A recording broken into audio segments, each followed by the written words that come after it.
Mozambique থেকে যখন আমরা দুবাইয়ের হামরিয়া পোর্টের দিকে রওনা দিছি, তো রওনা দেওয়ার 5 থেকে 6 দিন পরে আমরা সোমালিয়ান কোস্ট থেকে প্রায় 250-300 নটিক্যাল মাইল দূরে ছিলাম এই চারে থেকে। তো ওইখানে নর্মালি হাইরিক্স এরিয়ার বাইরে 250-300 নটিক্যাল মাইল দূরে, তো এই কারণে আমাদের কোনো ওরকম প্রিকশন নেওয়া হয় নাই। আমাদের আশেপাশ দিয়ে অনেক জাহাজ আপ ডাউন করতেছে, ওদেরও আর্মস গার্ড নেই, যার কারণে আমাদের অত হয় নাই, সমস্যা হয় নাই। এখন সাডেন একটা ফিশিং বোট থেকে ওরা ইরানিয়ান একটা ফিশিং বোট ওরা আক্রমণ করছিল, ওই ফিশিং বোট থেকে ওরা সাডেন নাইমা আমাদেরকে অ্যাটাক করছে। আল্লাহর মেহেরবানিতে, আল্লাহর সহযোগিতে, দেশবাসী সবাই সহযোগিতে সেই আবার আমার বুকে আমার ছেলে ফিরিয়ে আসছে। আমি মাননীয় প্রধানমন্ত্রীকে ধন্যবাদ জানাচ্ছি, কৃতজ্ঞ জানাচ্ছি। এমডি আবদুল্লাহ জাহাজ কোম্পানি, তাদেরকে আমি কৃতজ্ঞ ধন্যবাদ জানাচ্ছি। তাদের আমার ছেলে সহযোগিতা পেয়েতে আমার ছেলে আমার কাছে বুকে ফিরিয়ে আসছে। করার পরে এখন আমরা তো আগে এরকম কোনো সিচুয়েশন ফেস করি না, যার কারণে মানে বিশাল একটা শক খাইছি। শক খাওয়ার পরে এখন পরে আমাদের একটা লুক জাহাজে হাইড, মানে সবাই হাইড হওয়ার মতো একটা প্লেস আছে, সিটাডেল বলে, সবাই ওইখানে চলে গেছিলাম ওরা অনবোর্ড হওয়ার পরে। বাট আমাদের ডিউটি অফিসের সেকেন্ড স্যার উনি ব্রিজে ছিল, ওরা খুব দ্রুত ব্রিজে যাওয়ার পরে আমরা পাবলিক অ্যাড্রেসে ঘোষণা করছে সবাইকে ব্রিজে চলে যেতে। পরে আমরা সবাই ব্রিজে চলে গেছি, সবাই ওখানে শোয়া রাখছিল। পরে ওইখান থেকে সোমালিয়ান কোস্টে যাইতে প্রায় 2.5-3 দিনের মতো লাগছে। ওই সোমালিয়ান কোস্টেই আমরা অ্যাঙ্কর করছিলাম। ওরা প্রথম বেশ কয়েকদিন আমাদের খাওয়ার দাওয়ার খাইছিল। পরে যখন সোমালিয়ান কোস্টে গেছি, পরে ওদের আস্তে আস্তে ওদের খাওয়া দাওয়া নিয়ে আসতো। খাওয়া দাওয়ার আনার পরে আমাদেরগুলো আর ওরা ধরতো না, আমাদের মশলা আইটেমগুলো ধরতো, বাট ওই বাকি আইটেমগুলো ওরা নিয়ে আসতো। তখন আমরা খুব হতাশা, উদ্বেগ, উৎকণ্ঠার মধ্যে আমাদের দিনগুলি কাটিয়েছি। কারণ আমরা সেই দোষী থেকে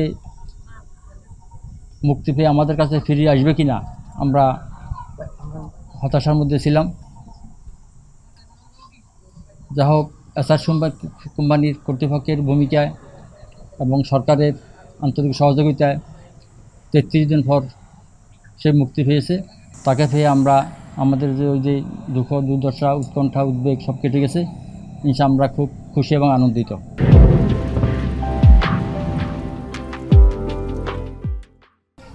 তারপর পানি আমরা রেশনিং করে ইউজ করতাম। আর ওইখানে সবচেয়ে অস্বস্তিকর ব্যাপার ছিল কমন টয়লেট। একটা টয়লেট সবাই মিলে ইউজ করা লাগতো, প্রায় 40-50 জন পাইরেট সহ আমরা সবাই মিলে একটা কমন টয়লেট ইউজ করা লাগতো। সবচেয়ে কষ্টকর ছিল ওইটা। আর সবচেয়ে ভয় ভীতিকর ব্যাপার যেটা ছিল, আমরা ঘুম থেকে উঠলেই দেখতাম যে অস্ত্রগুলো আমাদেরকে দিকে তাক করানো থাকতো। ওইটা ছিল সবচেয়ে ভয় ভীতিকর ব্যাপার আর কি। পরে আল্লাহর অশেষ রহমত, সবাই দেশবাসী, আত্মীয় স্বজন সবাই যে পরিমাণ দোয়া করছে, আল্লাহর অশেষ রহমত, কোম্পানি এবং বাংলাদেশ সরকারের প্রচেষ্টায় আমরা খুব দ্রুত মুক্তি পাইছি মাত্র 33 দিনের মাথায়, যেটা নর্মালি হয় না আর কি। ওইখানে অনেক জাহাজ 2 মাস, 3 মাস, 4 মাস এরকমও পড়ে থাকে। বাট সবার আল্লাহর অশেষ রহমত, সবার প্রচেষ্টার কারণে, দোয়া কারণে খুব দ্রুত মুক্তি পাইছি মাত্র 33 দিনের মাথায়। আমার ভাই আনোয়ারুল হক রাজু দীর্ঘদিন সোমালিয়া জলদস্যুতাতে জিম্মি থাকার পরে গতকালকে রাত্রে আমাদের মাঝে ফিরে আসে, এবং ফিরে আসার পরে তার যে আমাদের যে চরম উদ্বেগ, উৎকণ্ঠা ছিল, সে থেকে আমরা মুক্তি পাইছি। এবং সে বাড়িতে আসার কারণে আমরা খুবই আনন্দিত, এবং একটা ঈদের আনন্দ আমরা এখন পাচ্ছি, এবং আমাদের পরিবারের মধ্যে আমাদের স্বস্তি ফিরে এসেছে। যেদিন টাকার ব্যাগগুলো আসবে, আমরা ওই দিন ব্রিজ থেকে আমাদের কার্গোল 5 নাম্বার হ্যাসের উপর নিয়ে গেছিল। নিয়ে যাওয়ার পরে সবাইকে একটা লাইন করে দাঁড় করা ছিল, আর চারদিক থেকে সবাই আমাদের দিকে অস্ত্র তাক করে রাখছিল। আমরাও কিছু বুঝতে পারি না সাডেন।